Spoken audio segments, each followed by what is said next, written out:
Við lifum í samfélagi sem því miður er ekki aðgengilegt fyrir alla.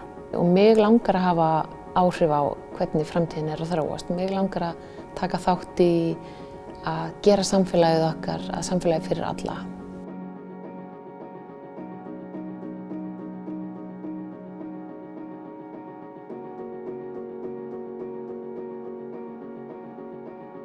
Já, ég heiti Ósk Sigurðardóttir og ég er eigandi og stofnandi og framkvæmdastjóri Traf-Able sem er aðgengis upplýsinga-app fyrir fólk með hreyfihömlun. Hugmyndin var til í raun og veru í MPM-náminu mínu í Háskólanum í Reykjavík og við höfum verið gríðarlega heppin að hafa frábært fólk með okkur úr öllum áttum.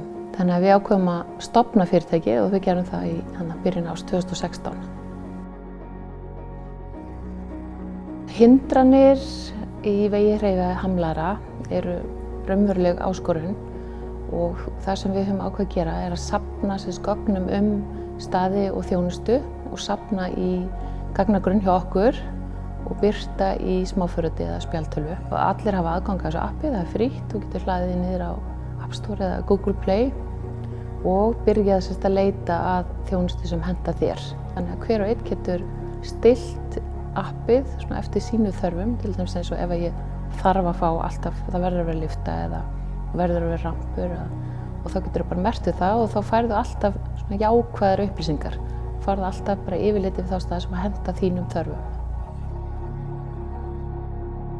Við lifum í samfélagi sem því miður er ekki aðgengilegt fyrir alla og það er þörf á upplýsingum og það er að hafa hingað til að vera mjög dreifðar. Fólk hefur þurft að leita á heimasíðum eða hringja eða mæta á staðinn til að athuga hvort staðurinn sé aðgengilegur eða ekki. Og við sáum mikla þörf fyrir að safna þessum upplýsingum saman á einn stað.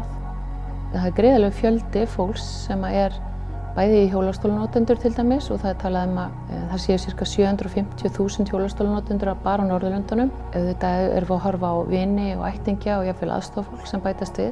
Þannig að ef við horfum á hópið þannig þá erum við að tala hátt í 6 milljónum manna á Norðurlöndunum. Þannig að hópurinn er gríðarlega stór og við viljum reyna að koma upplýsingum til allra sem þurfa.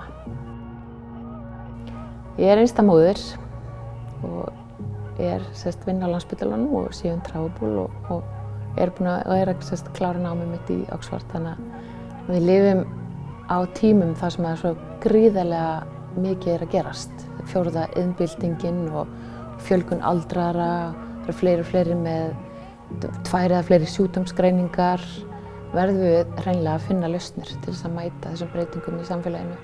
Já, framtíðin held ég að sé bara jákvæð. Það er gríðarlega margt að gerast og margt að breytast. En arkitektar og verkfræðingar og fólk sem er í svona borgarskipulagi, það er að hugsa í þessa átt. Að við séum og lifum í samfélagi sem að allir geta notið til jafns. Og mig langar að hafa áhrif á hvernig framtíðin er að þróast. Mig langar að taka þátt í að gera samfélagið okkar að samfélagi fyrir alla.